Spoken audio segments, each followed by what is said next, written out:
সম্পর্কের বোঝাপড়াটা বড় কঠিন।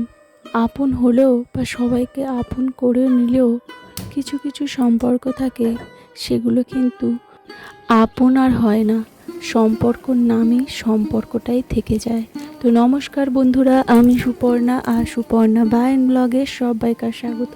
তো নতুন একটি ব্লগে সবাইকে স্বাগত। আর নতুন ব্লগটি ক্লিক করে দেখার জন্য অসংখ্য অসংখ্য ধন্যবাদ। তো আশা করছি যে যেখান থেকে দেখছো সবাই খুব ভালো আছো। তো এই ব্লগটি চলো শুরু করা যায়। আর আজকে কী করছি তোমাদের সাথে শেয়ার করব। তো প্রথমেই দেখো, চাটা বানিয়ে নিলাম হাজব্যান্ডের জন্য, কেননা ওর আজকে ছুটি রয়েছে, কিন্তু মেয়ে স্কুল ছুটি নেই। আর সকালবেলা একটু চা খেলে ভালোই হয়, যেহেতু শীত পড়ে গেছে। আর তারপরেই দেখো, সকালে যেহেতু হালকা টিফিন চা দিয়ে করা হয়েছে, আর মেয়ে তো স্কুলে যাবে, তাই স্কুলে মেয়ের হচ্ছে ডাল আর চালে কিছু ফুটিয়ে আলু সিদ্ধ। এটা না আমার মেয়ে খেতে খুব ভালোবাসে। সাথে আমি হাজব্যান্ডকেও দিয়ে দিয়েছিলাম। আমি কিন্তু এই ভাতটা খাই না, ওয়েট বেড়ে যাওয়ার ভয়ে। তো যাই হোক, ভাতটাকে যতটা কার্বোহাইড্রেটকে যতটা অ্যাভয়েড করবে ততটাই কিন্তু ভালো। আমরা গৃহবধূরা একটু এদিকে বেশি আসক্ত হয়ে পড়ি, আর আমি চেষ্টা করি তাই ওটা থেকে অ্যাভয়েড হলে অনেকটা কিন্তু ওয়েট মেনটেন থাকে। তো তারপরেই মেয়েকে দিয়ে আসার আগেই বর আর কি বাজার করে গেছিলো, তো সেইখানেই আমি আর তারপরে কিছু কেমন হাল লাগাতে পারিনি, কেননা মেয়েকে স্কুলে নিয়ে যাওয়ার জন্য রেডি করাতে বেশ কিছুটা কিন্তু সময় লেগে যায়।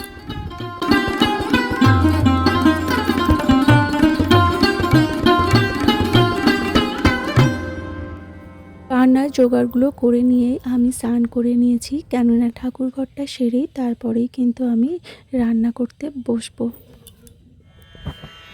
রেণু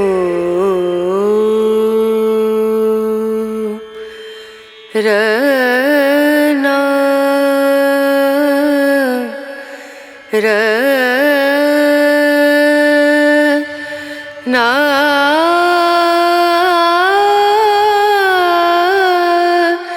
না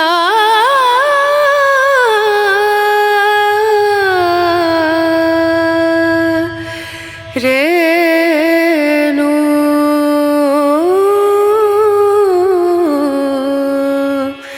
রে। আর বরাবরের মতো আমার একটা খুব অভ্যাসে দাঁড়িয়ে গেছি, ঠাকুর ঘরটা যদি না সেরে রান্নাতে বসি তাহলে আমার না সব কাজ গুলিয়ে যায়। আর তারপরেই দেখো, আজকের আরও একটা সমস্যা পেতে গেছে। বরমশাই এনেছে শিম, তার সাথে এনেছে তেলাপিয়া। আর এই শিম আর তেলাপিয়া দিয়ে ঝোল করতে বলছে। বোঝো কাণ্ড, নতুন এক্সপেরিমেন্ট বললে দেখো না ভালো লাগে কিনা।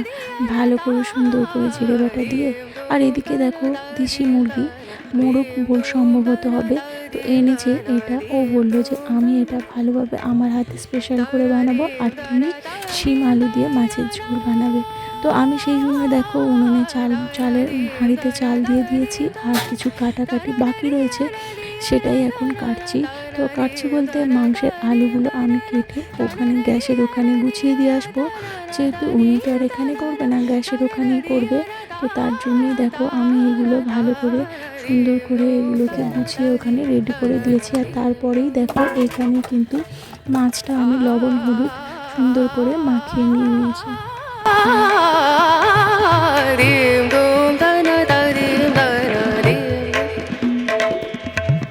Sare gama mama gare gama pa dani sani dani da dani da sani dani sani gare sani re sani dani sani da mama gare dani re sa rim dum da na da rim dum da na dim dum da na dim dum da na na.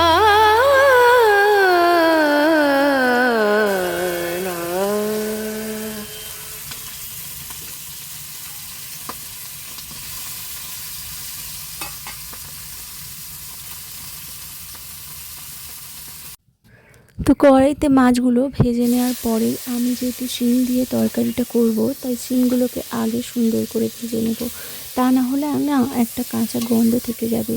আর এই শিমটা এমনিতেই একটু ক্যাঁচাটে গন্ধ থাকে, আর সেই জন্যই আমি শিমগুলোকে একদম সুন্দর করে একটু লবণ আর হলুদ দিয়েই ভেজে নেব। আর দেখো ভেজে আমি রেখেও দিয়েছি, সাথে না আলুগুলোকেও ভেজে নেব। বললাম না একটু রান্না, তাই আমার কাছে একটু কেমন যেন লাগছিলো। তাই ভাবলাম সবজিগুলোকে আলাদা করে একটু ভেজে নিলেই স্বাদের বাহারটা কিন্তু অন্যরকমভাবে চলে আসে। এমনি অনেক তরকারি চলে আসে কিন্তু। আর এই যে দেখো, জল খাওয়াটা কিন্তু আমি সব সময় একটা উনানের কাছেই আমি জলের বোতল রাখি, রান্না করতে করতেই খাই। তো তারপরেই দেখো, চলো রান্নাটা আমি কেমনভাবে করি। তোমরা যেমনভাবে নর্মালি মশলা দিয়ে রান্না করো, আমিও সেই একই রকম করি। আমার কোনো রান্নার বাহার বা কোনো রকমভাবে এক্সট্রা কিছু থাকে না, শুধু একটু স্বাদে হলেই হলো। মানে যতটা হয় সিম্পলভাবে করা যায়, তো আমি সেইভাবে করার চেষ্টা করি।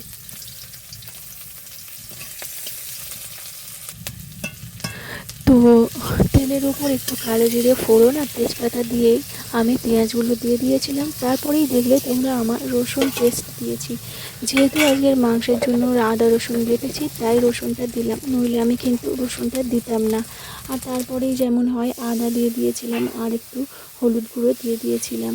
তো বেশ শেষ কালার একটু হয়েই ছিল বেশ, যেহেতু একটু হলুদটা বেশি দিয়েছিলাম, কেননা শিম তো সবুজ, যদি হলুদটা না দিই না রঙটা সবুজ হয়ে হয়ে থাকবে। যদিও কাঁচা লঙ্কার করছি, তো খুব একটা কালার হয়তো হবে না, তবুও চেষ্টা করছি যে একটু যাতে হলুদ হলুদ রঙটা আসে। সবুজের সাথে হলুদের রঙটা কিন্তু বেশ ভালোই লাগে তরকারি। আর সবুজের এর যে একটা অরিজিনালিটি, সেটাও কিন্তু দেখতে বেশ ভালোই লাগে।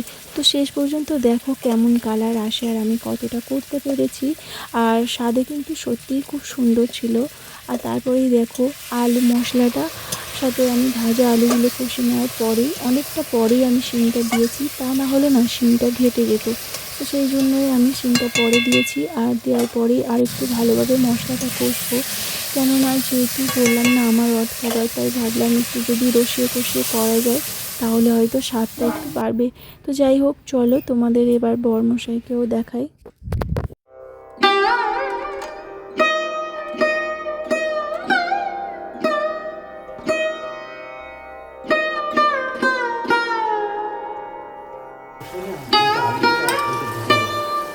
তো যাই হোক, বরমশাইয়ের মাংসের কষাটা কিন্তু প্রায় হয়ে এসেছে।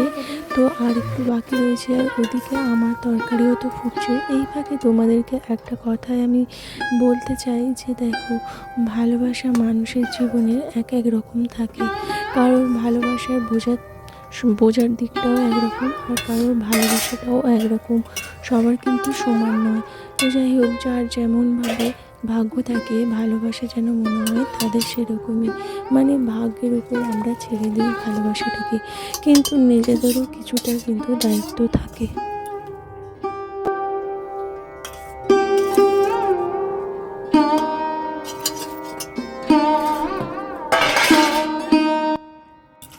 আমার বরের আবার যে কোনো তরকারিতেই ধনেপাতা দিলে ওর নাকি খাবারটা নাকি বেশি ভালো লাগে।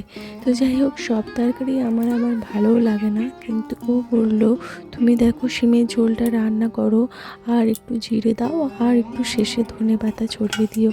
দেখো এর বেশি এর পিছনে খাটতেই হবে না। তো যাই হোক, ওর কথা শুনেই আর আমার নিজের মতো করে কষিয়ে রান্না করেছি। স্বাদটা কিন্তু ছিল মোটামুটি আমার লেগেছিল। আর যেহেতু আজকে মাংস হয়েছে, তাই আমার মাংসের দিনে না অন্যান্য তরকারির টেস্টটা আমার ঠিক মনে হয় না, বা অন্য কিছু খেতেও ইচ্ছা হয় না। আর যদিও সেটা খাই, মাংস তাহলে খেতেই পারি না। তো যাই হোক, এবারে রান্না এখানে শেষ হয়ে গেছে, তাই ওখানে গুছিয়েও রেখে এসেছি।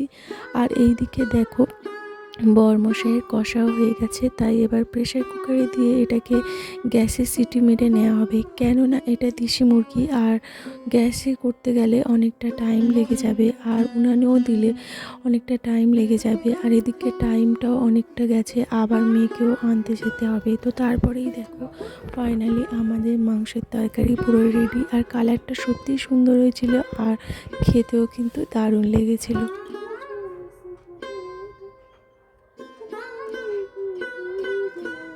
তো রান্নাবান্না শেষ, আর শুভেচ্ছার বাবা স্নান টান সেরে শুভেচ্ছাকে আনতে গেছে। আজকে আর আমরা আগে খাবো না, কেননা শুভেচ্ছা আসলে একসাথে রান্না হয়েছে তো মাংস, তো সেই জন্য একসাথে ও বললো মা আমরা একসাথে খাবো। ওর থেকে বড় কথা, আমার মনটা খুব চাইছিল যে আজকে একসাথে বসেই খাবো, তো সেই জন্য আমরা আর কেউ খেলাম না, ওকে এনেই তারপরে খাবো। আর এই যে দেখো শীতের রুল কাটা বুনছি, এগুলো প্রায় এখন সব কিন্তু পুরনো ঐতিহ্য, তাই না?